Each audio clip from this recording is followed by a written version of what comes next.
Assalamualaikum warahmatullahi wabarakatuh. Anak-anak, semoga kalian semua dalam lindungan Allah Subhanahu wa Ta'ala, taati protokol kesehatan, jaga jarak, pakai masker, dan cuci tangan. Informasi untuk kalian supaya lebih berhati-hati karena di Kediri terdeteksi 61% dirawat di rumah sakit, 32% sembuh, dan 7% meninggal dunia. Kita berdoa bersama semoga diberi kesehatan dan keselamatan. Amin. Anak-anak, hari ini kita akan belajar tentang sholat sunnah. Sholat sunnah ada dua. Yang pertama yaitu sholat sunnah yang bisa dikerjakan dengan berjamaah. Yang kedua adalah sholat sunnah munfarid atau dikerjakan sendiri. Pada hari ini kita akan mempelajari sholat sunnah yang bisa dikerjakan secara berjamaah.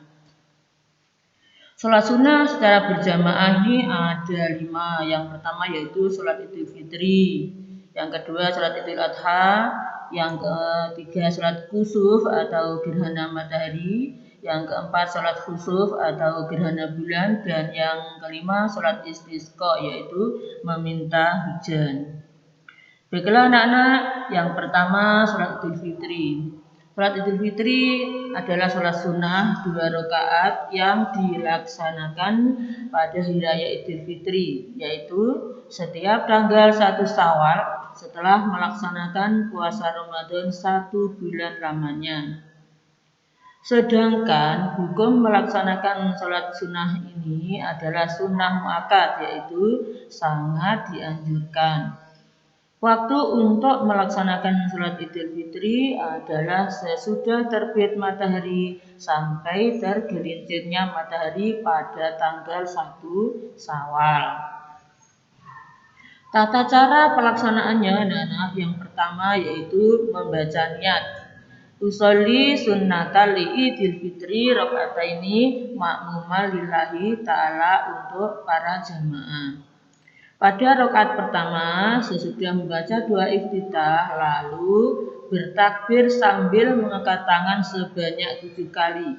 Di sela-sela takbir 1 dan yang lain disunahkan membaca ini subhanallah walhamdulillah wala ilaha illallah wallahu akbar.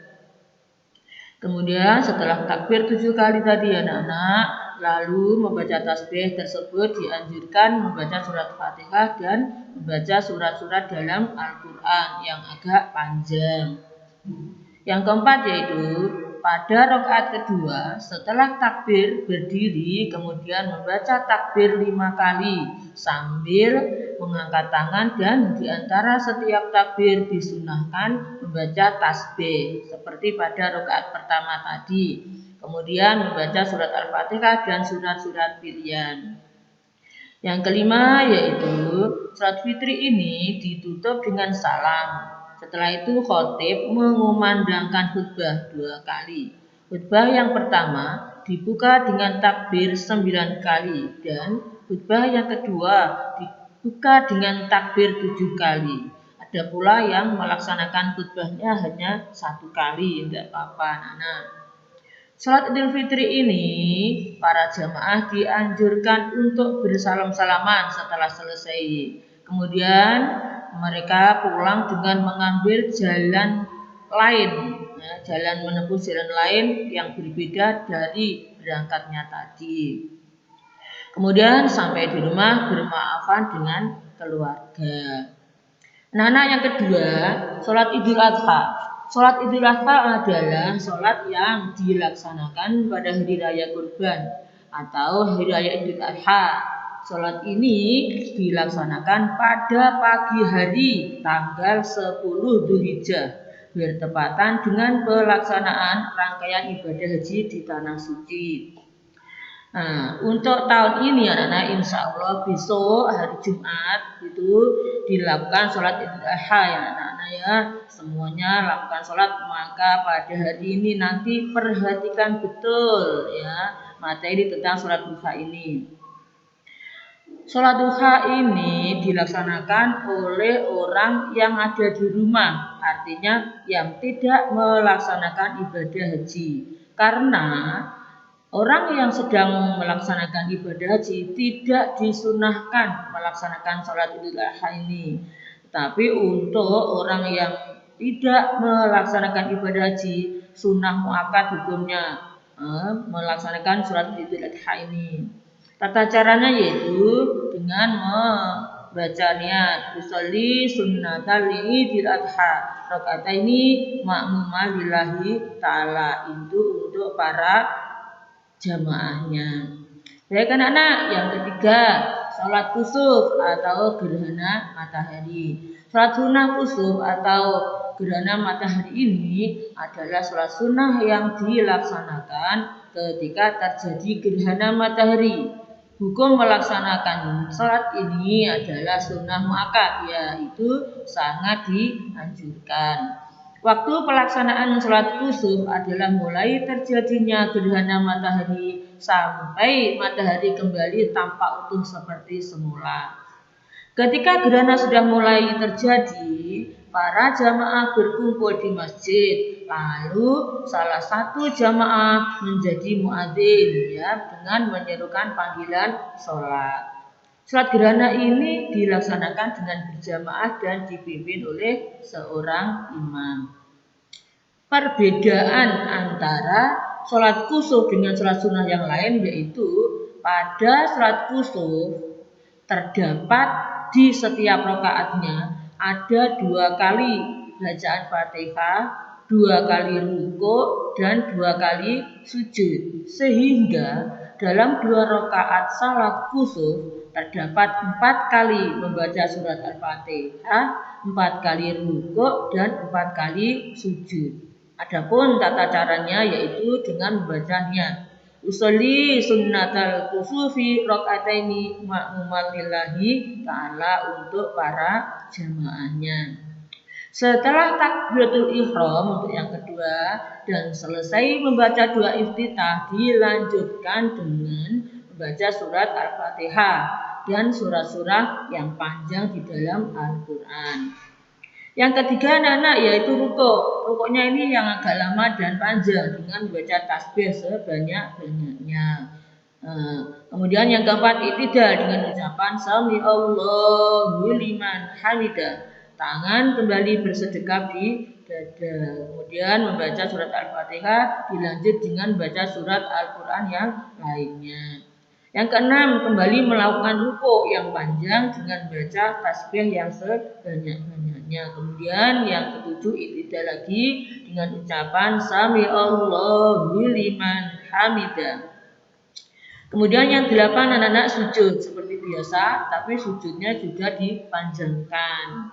Yang 9 duduk di antara 2 sujud seperti biasa dengan membaca Rabbi ufirli warhamni wajibni warfa'ni warzuqni wahdini wa'afini wa'fu anni. Kemudian melakukan sujud kedua yang agak panjang. Yang 11 bangkit menuju rakaat yang kedua. Kemudian melaksanakan rakaat yang kedua sebagaimana rakaat yang pertama, sama urut-urutannya. Yang 11 pada sujud yang terakhir rakaat yang kedua dianjurkan untuk memperbanyak istighfar dan tasbih, memohon ampun kepada Allah Subhanahu wa taala. Yang ke-13 setelah selesai sholat imam atau khatib berdiri menyampaikan khutbah. Yang keempat anak-anak sholat khusuf. Sholat khusuf atau gerhana bulan. Sholat ini dilaksanakan ketika terjadi peristiwa gerhana bulan. Hukum melaksanakan sholat ini adalah sunnah muakkad, sedangkan waktu sholat sunat gerhana bulan dimulai saat terjadi gerhana bulan sampai bulan tampak utuh kembali. Adapun tata cara pelaksanaannya hampir sama dengan pelaksanaan sholat gerhana matahari, yang beda hanya niatnya, yaitu usolli sunnatal kusufi rakaataini ma'muman lillahi ta'ala. Nah, yang kelima sholat istisqa, yaitu sholat memohon hujan. Sholat sunnah ini yaitu dilakukan 2 rakaat untuk memohon diturunkannya hujan. Karena terjadi kemarau yang berkepanjangan sehingga sulit mendapatkan air. Umat Islam disunahkan melaksanakan sholat istisqa ini untuk mendekatkan diri kepada Allah, memohon ampun seraya berdoa agar segera diturunkan hujan. Sebelum dilaksanakannya sholat istisqa ini diharapkan untuk berpuasa selama 4 hari berturut-turut. Adapun tata caranya setelah muadzin mengucapkan as-sholatu jami'ah, maka semua para jamaah berdiri mengikuti sholatnya imam. Yaitu setelah salam, khatib membaca 2 khutbah. Pada khutbah yang pertama dimulai dengan baca istighfar 9 kali dan yang kedua dimulai dengan baca istighfar 7 kali. Anak-anak, demikian pertemuan hari ini. Semoga kalian semuanya dilindungi Allah Subhanahu wa taala. Anak-anak, kalian semua jaga kesehatan. Jangan meninggalkan sholat, semuanya lakukan sholat karena ibadah sholat itu akan menolong kamu nanti di akhirat. Kalau di dunia kamu kekurangan apapun bisa minta orang tuamu, tetapi ketika kamu di akhirat tidak bisa.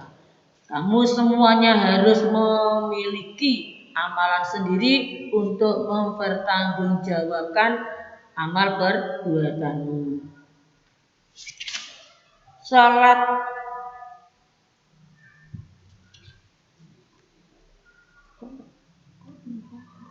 aku kadung muni salat tugas iki. Nang koyo wis mbok. Kemudian yang terakhir, tugasnya anak-anak, bacalah ketentuan dan tata cara sholat sunnah berjamaah. Kemudian lakukan latihan sampai dapat mempraktekannya dengan sempurna. Kemudian yang ketiga, carilah dalil-dalil naqli yang terkait dengan sholat sunnah. Itu tugasnya dikumpulkan nanti oleh orang tuamu menunggu jadwal pengumpulan tugas dari kurikulum. Saya akhiri. Wassalamualaikum warahmatullahi wabarakatuh. Anak-anak, untuk tugasnya yang pertama, bacalah ketentuan dan tata cara sholat sunnah berjamaah. Kemudian yang kedua, lakukan latihan sampai dapat mempraktekannya dengan sempurna.